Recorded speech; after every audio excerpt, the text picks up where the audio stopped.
Nah, kenapa perlu saya sampaikan khotbah hari ini adalah gini, saudaraku. Karena banyak pengajaran hari-hari ini, banyak gereja yang hari ini mengajarkan atau berkata, asal punya iman, perhatikan baik-baik, asal engkau punya iman, pasti engkau akan mendapatkan segalanya. Ada begitu banyak pengajaran. Ini pengajaran yang menina bobokan, pengajaran yang sungguh enak didengar telinga, saudaraku. Asal kau punya iman, kau punya kebutuhan apa, minta sama Tuhan, pasti Tuhan kasih. Apalagi berkata bahwa kita punya BCA, Bank Sentral Allah katanya. Jadi asal kita punya iman, kita bisa jadi perampok-perampok surga. Maaf, saya berbicara dengan sedikit bahasa yang sangat vulgar, ya. Ada begitu banyak pengajaran, seolah-olah asal kita punya iman, kita bisa merampok kasnya surga. Apakah demikian? Karena kita nggak boleh lupa, setiap jawaban doa kita itu 3 hal. Ada ya, ada tidak, atau tunggu. Contoh, misalkan kita baru umur 15 tahun, kita minta motor sama bapak kita. Bapak kita mungkin bilang, iya, tapi tunggu ya. 2 tahun lagi, umur kamu 17, kamu baru bisa punya SIM, kamu baru boleh pakai motor. Itu pun dengan catatan kalau bapaknya punya duit buat beli, ya kan? Nah, kalau jawabannya masih tunggu, jawabannya misalnya tidak, karena bapak atau papa nggak punya duit buat beli motor, kita mungkin sudah selesai sampai di sana. Udah jelas-jelas jawabannya tidak. Atau jawabannya, oke, saya belikan motor, hari ini juga saya belikan. Wah, itu enak banget kalau yang gitu. Tapi kalau jawabannya tunggu, kadang kita bertanya, sampai kapan aku harus tunggu? Betul? Tapi jangan lupa, 3 jawaban ini, tiga doa ini selalu ada menyertai setiap doa kita. Ya, setiap kita berdoa sama Tuhan, jawabannya ya, tidak, atau tunggu. Kita mesti ngerti jawaban doa yang ini. Jadi jangan sampai kita nanti menjadi kecewa. Nah, kita hari ini belajar tentang iman yang benar. Jadi kita belajar tentang pengabulan doa dan relevansi iman dalam kehidupan.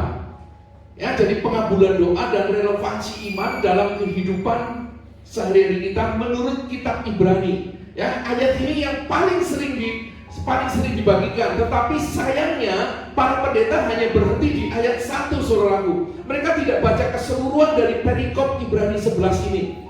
Ayat pertama berkata, iman adalah dasar dari segala sesuatu yang kita harapkan dan bukti dari segala sesuatu yang tidak kita lihat. Ini saya pun setuju sekali karena ini firman Tuhan.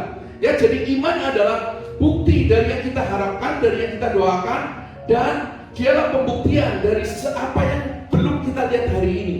Itu betul. Ya, jadi waktu kita berdoa, nanti di ayat yang lain juga Tuhan Yesus memang mengajarkan, bahkan waktu kita berdoa kita harus punya iman bahwa apa yang kita doakan sudah kita terima. Tetapi itu di ayat yang lain. Hari ini menurut Ibrani memang betul bahwa iman adalah dasarnya untuk kita berharap sama Tuhan, dan nanti ada pembuktian dari iman kita. Tetapi sebetulnya apa sih yang mau diceritakan dari Ibrani ini? Ibrani bukan cerita tentang harta benda, saudaraku. Bukan cerita kita beriman pengen punya motor, bukan beriman kita pengen punya mobil. Iman di sini bukan cerita tentang kita pengen punya rumah. Jangan salah mengerti. Ibrani ini bukan cerita tentang materi, saudaraku. Ini bicara tentang salvation. Karya terbesar dalam hidupku, pengorbananmu yang selamatkanku. Itu iman yang dimaksud dalam Ibrani. Bicara tentang apa? Our salvation. Bicara tentang keselamatan kita, bahwa satu hari kelak kita akan melihat surga yang dijanjikan. Jadi Ibrani 11 ini bukan bicara tentang apa? Saudara minta uang 1 miliar nanti akan dikasih sama Tuhan. Bukan bicara tentang aku beriman pengen punya motor, pengen apalagi punya motor yang sport Ducati atau apa yang harganya ratusan juta, pengen punya Harley Davidson dan sebagainya. Bukan itu, saudaraku. Iman dalam Ibrani ini bukan bercerita tentang kita pengen punya rumah. Oke?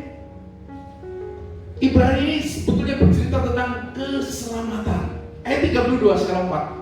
Dan apakah lagi yang harus aku sebut, sebab aku akan kekurangan waktu apabila aku hendak menceritakan tentang Gideon, Barak, Simson, Yefta, Daud, Samuel, dan lain-lainnya. Nah, kita akan kupas sekarang, saudaraku. Di dalam Ibrani ini kita akan mendapati ada 2 golongan. Katakan bersama, ada 2 golongan. Golongan yang pertama adalah golongan yang sepertinya mereka menang dan sepertinya mereka get everything. Mereka mendapatkan semuanya, the whole thing, mereka mendapatkan semuanya dalam hidup mereka. Ayat 33 sampai 35a berkata, yang karena iman telah menaklukkan kerajaan-kerajaan, mengamalkan kebenaran, memperoleh apa yang dijanjikan, menutup mulut singa-singa. Kita tahu ini cerita Daniel. Memadamkan api yang dahsyat. Ini saudara, teman-temannya Daniel, Sadrak, Mesak, dan Abednego. Gak padam si apinya, tapi apinya tidak berpengaruh apa-apa pada tubuh mereka waktu mereka dilemparkan ke dalam api. Mereka telah luput dari mata pedang, telah beroleh kekuatan dalam kelemahan, telah menjadi kuat dalam peperangan, dan telah memukul mundur pasukan-pasukan tentara asing. Ibu-ibu telah menerima kembali orang-orangnya yang telah mati sebab dibangkitkan. Golongan yang pertama adalah orang-orang yang memang mendapatkan apa yang dijanjikan Tuhan. Tetapi sekali lagi, Tuhan sudah janjikan lebih dahulu. Oke? Jadi jangan sampai Tuhan gak pernah ngomong apa-apa sama kita, lalu tiba-tiba kita mengklaim sama Tuhan. Tuhan motornya mana? Tuhan mobilnya mana? Padahal Tuhan gak pernah janji apa-apa. Nangkep sampai di sini. Karena ada begitu banyak anak Tuhan yang hari ini bertepuk sebelah tangan.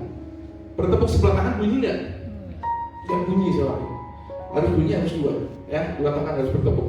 Nah, seringkali Tuhan gak janji apa-apa, tapi kita klaim. Tuhan katanya aku mau dapat mobil, atau katanya aku dapat motor, katanya aku punya rumah, katanya aku dapat pacar. Sampai hari ini aku belum dapatkan itu Tuhan. Lalu dari surga kalau Tuhan bersuara dan saudara boleh dengar suara Tuhan, Tuhan akan ngomong ini, kapan gue janji sama lu Tom? Bangun Bambang katanya. Ya, Tuhan akan ngomong gitu. Gue gak pernah ngomong apa-apa sama lu. Yang janji pendeta lu, minta sama pendeta lu. Kira-kira begitu. Ya, karena ada begitu banyak hari-hari ini yang orang khotbah supaya jemaatnya sedang, datang lagi. Besok aku dapat pengharapan apa sih ya? Aku dapat janji apa sih ya? Nah, di sini kita belajar. Saudara, kita belajar tentang iman yang benar, tentang firman yang benar, di mana kita nggak janjikan apa-apa sama jemaat. Kita nggak ngomong sesuatu yang lebih dari apa yang firman Tuhan katakan. Golongan yang kedua adalah golongan yang kehilangan segalanya dan terlihat kalah, padahal mereka juga punya iman. Sama-sama punya iman. Ada golongan yang tadi kelihatannya menang, dia bisa lolos dari maut dan sebagainya, tetapi golongan yang kedua ini mereka kalah total. Tetapi orang-orang lain, ya, jadi ada sebuah kontradiksi yang luar biasa. Kalau ayat 35a-nya berkata, bahkan ibu-ibu mendapatkan anaknya dibangkitkan dari kematian. Kemudian berikutnya ada kata tetapi, ada sebuah kontradiksi yang luar biasa. Ada kata tetapi. Orang-orang lain membiarkan dirinya disiksa dan tidak menerima pembebasan supaya mereka beroleh kebangkitan yang lebih baik. Ada pula yang diejek dan didera, bahkan dibelenggu dan dipenjarakan. Mereka dilempari, digergaji, dibunuh dengan pedang. Mereka mengembara dengan berpakaian kulit domba dan kulit kambing sambil menderita kekurangan, kesesakan dan siksaan. Betul? Ayat ini kan gak pernah dibagikan sama jemaat. Betul? Ibrani 11 setiap kali dikhotbahkan yang tadi berhenti hanya sampai di 35a. Saudara boleh perhatikan, cari di YouTube Ibrani 11 tentang iman. Pasti pendeta hanya khotbah bahkan ayat satunya aja. Gak akan dia berkhotbah sampai ayat 35b-nya. Kalaupun dia akan berkhotbah sampai di 35a saja. Kontradiksi setelah kata tetapi gak pernah dikhotbahkan. Karena ini gak enak saudara. 35b-nya gak enak. Siapa yang mau coba? Ayo ikut Tuhan, nanti kalau kamu ikut Tuhan kamu disiksa. Mau? Enggak dong. Ayo kamu ke gereja, rajin berdoa, nanti hidupmu akan penuh dengan kekurangan. Oh enggak? Enggak mau. Tapi kalau ayo ke gereja, yang enggak punya duit nanti punya duit berlimpah-limpah. Yang pacarnya satu nanti punya pacar ditambahkan berlimpah-limpah. Siapa yang enggak senang kalau dijanjiin gitu selalu? Ya kan? Yang saya cetak merah ini, dan mereka semua tidak memperoleh apa yang dijanjikan, sekalipun iman mereka telah memberikan kepada mereka kesaksian yang baik. Jadi kalau hari ini kau punya iman pada Tuhan, dan orang boleh melihat bahwa hidupmu luar biasa di dalam Tuhan, kau melayani Tuhan dengan setia, kau pergi ke gereja dengan setia, engkau berdoa dengan tidak jemu-jemu pada Tuhan, tetapi sekalipun kau tidak memperoleh apa-apa. Ini yang hari ini mau saya sampaikan buat kita semua. Sekalipun kau peroleh tidak apa-apa, jangan berkecil hati saudara.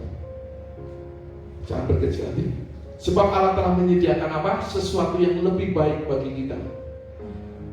Ya, Nah, lalu yang jadi pertanyaan buat kita, apakah yang menang adalah tanda lebih beriman atau lebih disayang Tuhan? Yang golongan pertama tadi. Apakah golongan yang pertama itu berarti lebih disayang Tuhan?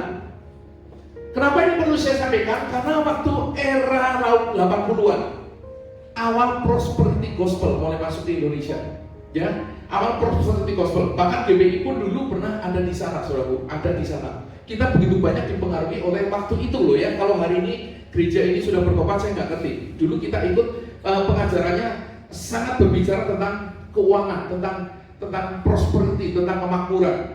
Jadi kalau orang sakit, mereka akan mengklaim, wah kamu nggak disayang Tuhan. Kamu miskin, wah kamu sedang dikutuk Tuhan. Tapi ke orang-orang yang kaya dihormati benar-benar. Aduh Tuhan sayang kamu, Tuhan berkati kamu ya luar biasa. Karena mereka ngomong berkat itu cuma bicara duit. Padahal kemarin saya sudah sampaikan ya, duit itu bukan berkat. Tetapi karena punya duit, hidup kita bisa diberkati. Oke? Jadi kita jangan ngomong, oh itu penjudi kok hidupnya diberkati. Kenapa bisa bilang diberkati? Rumahnya gede, duitnya banyak, mobilnya bagus. Itu bukan berkat saudaraku, itu duitnya banyak betul. Tetapi itu bukan berkat, karena belum tentu duit yang banyak itu jadi berkat dalam hidupnya. Ada begitu banyak orang, begitu duitnya banyak, lalu yang terjadi apa? Laki-laki punya istri lagi, nambah istri lagi. Ya kan? Akhirnya apa? Duitnya nggak jadi berkat. Mulai ngerti sampai di sini ya, jadi jangan kita, oh Tuhan berkati aku, lalu dalam konteksnya duitnya banyak. Tidak. Duit adalah bagian dari berkat Tuhan, tetapi duit itu bukan berkat yang sesungguhnya. Ataukah kalau yang kalah, tadi golongan yang kedua, tanda kurang beriman atau tidak dikasihi oleh Tuhan? Ini jadi pertanyaan buat kita. Ya, jadi kita ngomong gini, Tuhan kok aku masih miskin sampai hari ini? Apakah karena aku nggak disayang Tuhan? Kenapa yang itu lebih disayang Tuhan? Kenapa dia lebih bisa menikmati hidup, sedangkan aku dari hari ke hari aja aku harus berjuang untuk hidup? Apakah tanda bahwa kita kurang beriman? Nah, kita belajar ternyata dari 12 rasul atau 12 murid Tuhan, 12 rasul atau 12 murid Tuhan itu mereka banyak yang matinya mengenaskan, saudara. Banyak yang matinya mengenaskan. Dari 12 murid Yesus itu ada yang mati, kalau nggak salah Timotius atau siapa ya, matinya tuh ditarik kuda. Pernah lihat? Nanti cari di Google ya. Jadi tangan satu ditarik kuda ke 4 penjuru. Jadi dia mati dengan terpotong-potong. Kalau pakai pisau masih mending, ini ditarik sampai putus pakai kuda ke 4 jurusan. Ada yang matinya disalib dengan kepala di bawah. Itu menurut ilmu medis itu dengan disalib kepala di bawah itu matinya lebih menyakitkan karena matinya lebih lama dan itu sakitnya luar biasa. Ada yang mati di Raja Batu, si Stefanus. Bahkan Paulus waktu itu hadir. Bahkan dipercaya oleh para teolog, waktu Stefanus mati dilempar batu, dipercaya Paulus lah yang memberikan komando, lempar. 12 murid Tuhan itu matinya mengenaskan banget. Mereka disiksa, digantung, dibunuh, ditarik kuda tadi dan sebagainya. Tapi ada satu rasul yang digoreng nggak mati. Saudara tahu siapa? Yohanes. Sampai karena pemerintah waktu itu sudah bingung mau diapain lagi supaya si Yohanes ini bisa mati. Digoreng nggak mati, saudara. Udah dikasih tepung crispy, udah dibikin kremesan, nggak mati juga.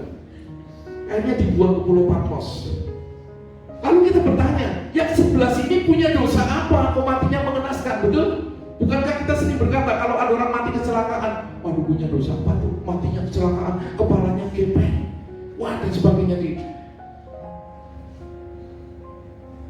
Terus apakah yang bisa hidup lebih lama sampai mati dengan tenang? Bahkan mati aja pamitan dulu, hari ini saya mau mati ya. Anak-anakku siap semua. Terus dia, oke, saya siap jalan. Haleluya, terus dia mati. Apakah itu disayang Tuhan? Yang mati kecelakaan dan sebagainya tidak disayang Tuhan. Yuk kita mau belajar tentang grace yang benar, kasih karunia. Poin pertama yang kita mau belajar ada gini. Ada waktunya Tuhan tenangkan badai. Ada kalanya Tuhan tenangkan badai, tapi di lain waktu kita yang harus tenang ketika badai itu tetap bergolak. Poin yang pertama kita mau belajar, kadang ada waktunya di mana Tuhan benar-benar redakan itu badai. Seringkali Tuhan memang membuat badai itu tenang. Seperti dalam Mazmur ini berkata, dibuatlah badai itu tenang, mereka bersukacita sebab semuanya reda, dituntunnya mereka ke pelabuhan sukacita. Tetapi ada kalanya dalam hidup kita,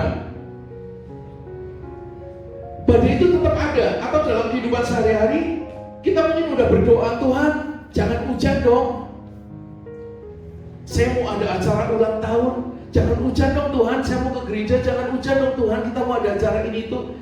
Seringkali Tuhan, hujannya nggak diredakan oleh Tuhan setelah kita berdoa. Jadi apa yang harus kita lakukan? Ambil payung. Seringkali badai diredakan oleh Tuhan, tetapi seringkali badai itu tetap bergolak dan kitalah yang disuruh tenang oleh Tuhan. Dan kita perlu ngerti, seringkali badai itu adalah salah satu alat ujian iman kita.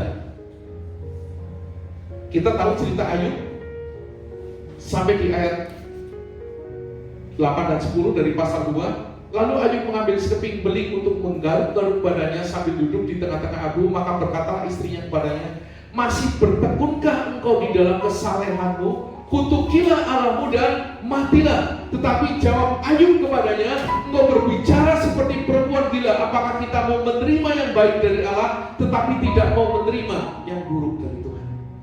Seringkali kita lupa bahwa hidup kita itu adalah paket komplit, saudara. Ada sukacita, ada duka cita, ada bahagia, ada sedih. Ada kalanya kita punya pacar, ada kalanya kita ditinggal pacar, ada kalanya kita punya duit, ada kalanya kita harus ngutang buat makan. Ini paket komplit, harus kita jalani semuanya. Ada manis, ada pahit, ada pedas, ada.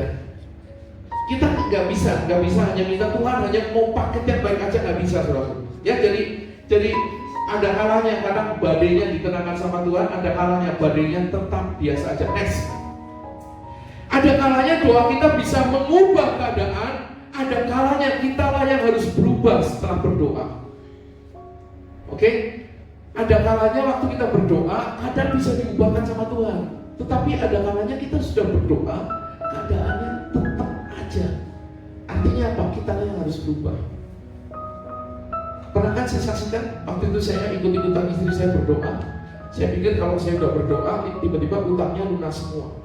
Ternyata tidak. Selesai saya berdoa, turun dari kamar doa, tagihan tetap ada, telepon miss call banyak banget, SMS tagihan tetap datang. Tetapi yang membedakan apa? Setelah saya berdoa, saya siap menghadapi. Saya berani menghadapi.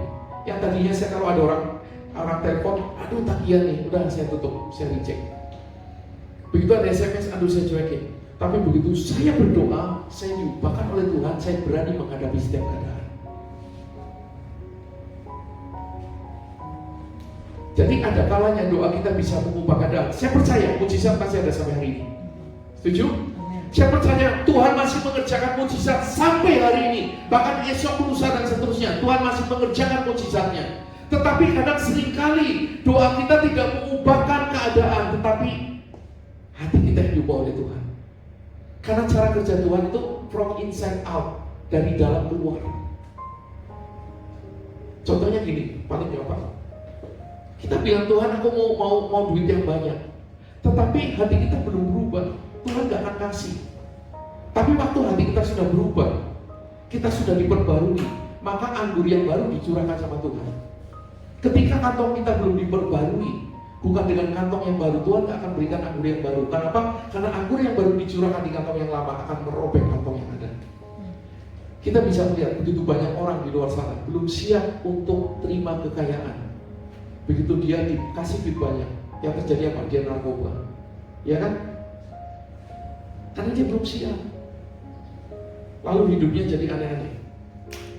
Bahkan dicontohkan di dalam Alkitab, Paulus 3 kali dia sudah berseru kepada Tuhan, berdoa kepada Tuhan supaya sakitnya, supaya utusan iblis itu mundur daripada aku. Tetapi jawab Tuhan di ayat 9, cukuplah kasih karuniaku bagimu, sebab justru dalam kelemahanlah kuasaku menjadi sempurna. Sebab itu lebih suka aku bermegah atas kelemahanku, supaya kuasa Kristus turun menaungi aku. Seringkali waktu orang susah, dia terus berseru sama Tuhan. Seringkali waktu orang sedang susah, dia terus lari sama Tuhan. Seringkali waktu orang sedang dalam kelemahan, dia bergantung sama Tuhan. Tapi begitu kita diberkati dengan uang, diberkati dengan pekerjaan, diberkati dengan keadaan yang enak, kita malah jadi lupa sama Tuhan. Masih ingat gak saya pernah contohkan waktu itu sama Kodion ya, yang badannya agak kecil siapa? Angel boleh deh, Angel boleh deh. Coba Angel ke depan sebentar, Angel ke depan sebentar. Coba Angel ke depan sebentar. Saya pernah contohkan ini supaya saudara ingat, naik ke kursi nggak apa-apa. CCTV-nya mati kok, nggak apa-apa sekali-sekali naik ke atas. Nah, tadinya Angel di bawah, ngadepnya tadinya Angel di bawah, dia minta naik di sini dalam arti punya jabatan, punya duit, punya hidup yang lebih mapan, hidup yang lebih enak. Oke? Tapi waktu coba turun lagi dulu. Sama Dela, jangan sama saya. Dela berdiri. Angel tetap berdiri. Ya, waktu Angel di bawah dia gandengan sama Dela, bergandengan, bahkan berpelukan. Kayak zaman teletabis dulu, berpelukan gitu ya. Tapi begitu Angel naik ke atas, ayo naik lagi nggak apa-apa. Tiba-tiba jauh dengan Dela. Waktu Dela manggil Angel berkata gini, siapa lu? Gue udah gak kenal. Gue udah gak tahu siapa lu. Gue udah di atasnya. Bahkan waktu manggil mungkin gini, siapa yang manggil? Kalau itu yang terjadi, maka Dela tarik Angel turun. Dela kan berkata gini, mendingan lu di bawah deh, kita malah berteman. Daripada lu naik malah jadi lupa sama gue. Tahu penggambaran ini? Ya silakan duduk lagi. Tahu penggambaran ini? Kadang Tuhan lebih senang kita tetap ada di bawah. Kenapa? Karena waktu dalam kelemahan kita dekat sama Tuhan. Jadi hari ini kalau kita belum bisa naik kehidupan kita belum lebih baik kehidupan kita, mungkin Tuhan belum izinkan. Kenapa? Yang di dalam sini belum diperbarui. Kita belum siap jadi orang kaya, kita belum siap jadi orang penting, kita belum siap jadi orang makmur, kita belum siap jadi orang sukses. Maka Tuhan belum izinkan. Tapi waktu kita sudah perbarui prosesornya nih, ya, kita udah siapkan. Jadi kalau saya pakai bahasa komputer, Tuhan belum akan izinkan banyak aplikasi masuk. Karena begitu banyak aplikasi malah akhirnya jadi nge-hang. Tapi setelah Tuhan perbarui itu prosesornya, diganti yang lebih hebat, yang lebih bagus, aplikasi Tuhan tambahkan banyak di situ. Jadi hidup kita kalau belum siap naik, Tuhan gak akan izinkan naik. Karena Tuhan ngerti betul, kalau kita dinaikkan belum pada waktunya, kita jadi sombong. Kita jadi gak kenal Tuhan lagi. Seolah-olah kita lebih tinggi daripada Tuhan. Sehingga Tuhan meninggi, ayo turun lagi aja deh. Lebih baik di bawah kita bisa jalan berdua, kita bisa bergandengan, kita bisa berpelukan. Daripada begitu kamu naik sendirian, lupa sama Tuhan. Kira-kira begitu penggambarannya. Bisa tangkap di sini. Jadi hari ini doa kita sama Tuhan adalah apa? Tuhan ubahkan hatiku jadi hati yang baru, supaya dipersiapkan. Waktu Tuhan berkati kita dengan kekayaan, dengan jabatan, dengan uang dan sebagainya, kita udah siap. Dan Tuhan pasti kasih kalau memang kita udah siap. Itu yang kedua. Yang poin kedua dari dua adalah badai kehidupan adalah sebuah sarana. Sebelumnya, badai kehidupan adalah sebuah sarana pembentukan setelah karakter yang asli dibuat. Jadi kalau hari ini kita mengalami hal yang tidak enak, yang saya yakini itu bukan kutuk. Oke? Pengajaran dari prosperity gospel, kalau kita sedang mengalami badai, itu disebut kutuk. Itu disebut bahwa Tuhan sedang marah sama kita. Itu disebut sebagai apa? Tuhan tidak berkenan sama kita. Tetapi oleh karena kasih karunia, kita ngerti bahwa badai yang ada adalah apa? Sebuah pembentukan untuk kita. Sebuah pembentukan, itu bukan kutuk. Supaya apa? Semua karakter yang lama dibuang, karakter yang baru ada dalam diri kita. Poin yang ketiga, kita masuk dalam riset atau kesimpulan. Kalau iman bukan sebuah jaminan untuk menang, lalu apa bedanya dengan orang dunia? Betul ya? Jadi pertanyaan, kembali kepada tadi saya buka, seringkali kita gini, kamu punya privilege di dalam Tuhan, kamu punya hak istimewa di dalam Tuhan. Anak Tuhan tuh kalau sekarang lagi musim banjir, satu desa kebanjiran, yang lain-lain tetanggamu kebanjiran, kamu gak kebanjiran. Faktanya apa begitu? Enggak kan? Enggak begitu. Zamannya COVID, orang lain kena COVID, kamu pasti kebal. Enggak juga kan? Kita yang harus menjaga. Karena apa? Matius 5 ayat 5 ini menjelaskan buat kita, karena dengan demikianlah kamu menjadi anak-anak Bapakmu yang di surga. Kita memang punya privilege, kita punya hak istimewa, yaitu apa? Kita bisa masuk kerajaan surga hanya dengan mengaku dosa di hadapan Tuhan dan dosanya dihapuskan. Itu privilege kita, jangan lupa. Privilege kita adalah bukan untuk hidup enak-enak di dunia tanpa kerja duitnya banyak, bukan itu privilege-nya.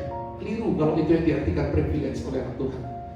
Privilege kita atau hak istimewa kita adalah hanya dengan mengaku dosa sama Tuhan dan diampuni. Kenapa? Karena di dalam agama lain, untuk kita bisa masuk surga itu harus ditimbang. Dosa kita dan kebaikan kita tuh ditimbang, mana yang lebih baik, baru kita bisa masuk surga. Di sini dikatakan Bapakmu yang di surga yang menerbitkan matahari bagi orang jahat dan orang yang baik, dan menurunkan hujan bagi orang yang benar dan orang yang tidak benar. Jadi hujan ini diturunkan buat orang baik dan bukan buat orang tidak baik. Hujan itu diberikan buat orang baik dan orang tidak baik. Matahari juga diberikan buat orang baik dan orang tidak baik. Kalau saudara tahu tetangga saudara itu tukang tipu, dia mungkin pencuri, dia mungkin korupsi, lalu saudara nyemur baju pagi-pagi, tetangga saudara juga nyemur baju. Saudara nggak bisa berharap Tuhan itu kan orang jahat, mataharinya buat aku aja. Seperti itu yang terjadi? Enggak. Saya nyebrang jalan nih, saya ini pendeta. Di sebelah saya pencopet. Kita nyebrang jalan, kayak di Citayam Fashion itu. Wah, dari jalannya kan, nanti kalau nyebrang seberang cross jangan lagi biasa lagi, nggak usah gini-gini lagi. Kalau nyebrang lagi, nah, dari yang sedikit gaya lah. Nanti sebelum sampai berhenti dulu, gitu ya, pos dulu. Nah, jadi sekarang ini pendeta nih nyebrang jalan nih. Ini satu nih penjahat nyebrang jalan, pencopet. Ini lagi panas terik. Saya juga panasan juga kan. Saya juga nyebrang jalan tetap butuh sesuatu yang teduh. Bukan berarti karena saya pendeta nih lagi panas terik, wah ini tetap santai. Yang penjahat baru dia ngerasain. Enggak, sama aja. Lagi hujan juga begitu. Yang penjahat juga hujanan, dia akan basah kuyup. Yang pendeta anak Tuhan juga sama basah kuyup. Lalu apa bedanya dengan orang dunia? Seringkali ini yang salah diajarkan oleh gereja. Seolah-olah kalau anak Tuhan itu nggak bisa sakit, nggak bisa hujanan, nggak bisa kepanasan. Ini privilege yang keliru. Memang khotbah ini nggak enak, tetapi ini kebenaran firman Tuhan.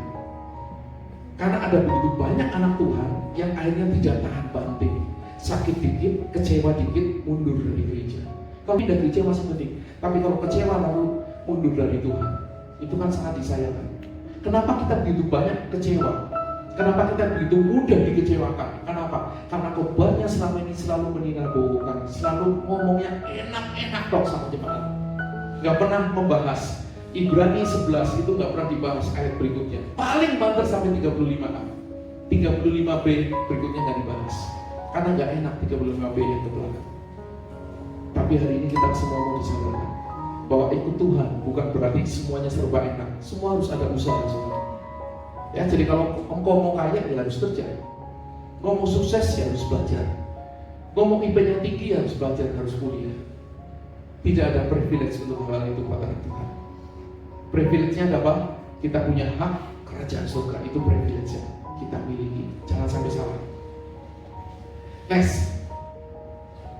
Soal menjadi kaya atau miskin, sehat atau sakit, asal bukan karena kebodohan kita ya, itu adalah nomor sekian ratus buat anak Tuhan.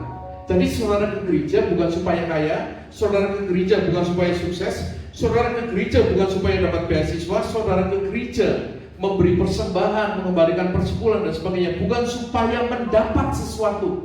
Tetapi saudara pergi ke gereja, saudara berdoa, saudara baca Alkitab, saudara memberikan dan mengembalikan apa yang menjadi milik Tuhan. Itu bukan karena saudara untuk mendapat sesuatu, tapi apa? Karena membalas kebaikan Tuhan.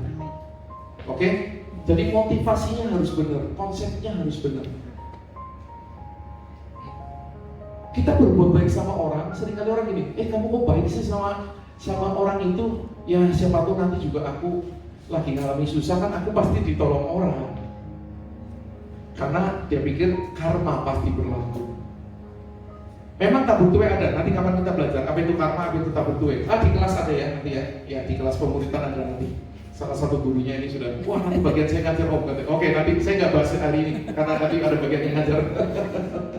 Ada karma dan tabur tuai. Tapi waktu kita berbuat baik, motivasinya adalah karena Tuhan sudah berbuat lebih baik dulu sama kita. God is so good to you, God is so good to me. Jesus is so good to you and me. Jadi dia sudah lebih dulu baik sama kita, maka kita berbuat baik. Jadi kalau ada orang tanya gini, Deta kamu kok baik banget sih sama orang-orang? Kenapa Det kamu baik sama orang-orang? Jawabannya apa? Supaya nanti kalau kau lagi susah, aku ada yang nolong. Kalau kau lagi ini, orang ada yang berbuat baik sama aku. Bukan gitu lagi jawabannya ya. Kenapa Deta berbuat baik sama orang? Karena Tuhan sudah berbuat baik lebih dulu sama aku. Mantap.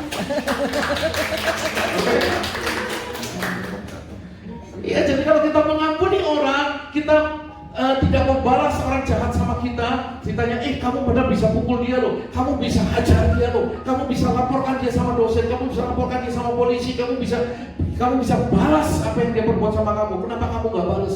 Kamu lemah ya? Enggak, aku nggak lemah. Tapi karena Tuhan sudah mengampuni semua pelanggaranku, jadi aku bisa mengampuni orang lain. Oke? Itu jadi motivasinya yang berbeda anak-anak Tuhan itu. Ini yang perlu kita ngerti. Ya, jadi karena target atau tujuan orang percaya adalah keselamatan kekal, itu privilege yang kita kejar dan kita miliki. Jadi kita bukan ikut Tuhan supaya kaya, ikut Tuhan supaya hidupnya enak, itu bonus semua itu. Markus 8 ayat 36 berkata gini, apa gunanya seseorang memperoleh seluruh dunia tetapi ia kehilangan nyawanya? Slide terakhir. Tetaplah bekerja dengan giat, dengan semangat, dengan jujur, dengan tekun, dan selalu berikan yang terbaik buat Tuhan. Soal hasilnya itu urusan Tuhan, oke? Soal berkat itu urusan Tuhan. Yang penting kita hidup benar di hadapan Tuhan. Soal kaya atau miskin itu bukan urusan kita, karena Tuhan pasti pelihara kita dengan sempurna. Sekalipun kita tidak diberi kelimpahan, tetapi saya percaya tidak ada anak Tuhan yang mati kelaparan. Amin. Yang penting berikan yang terbaik dalam seluruh hidup kita, baik perkataan kita, pikiran kita, tindakan kita. Dan saya percaya pemeliharaan Tuhan yang sempurna akan Tuhan sediakan buat kita. Jadi jangan lagi fokus untuk mengejar sukses, fokus untuk mengejar kekayaan, fokus untuk mengejar berkat, fokus untuk mencari apa yang dunia katakan sebagai sukses. Tugas kita cuma satu, menyenangkan hati Tuhan. Ya, Bapak mau sekali ke depan.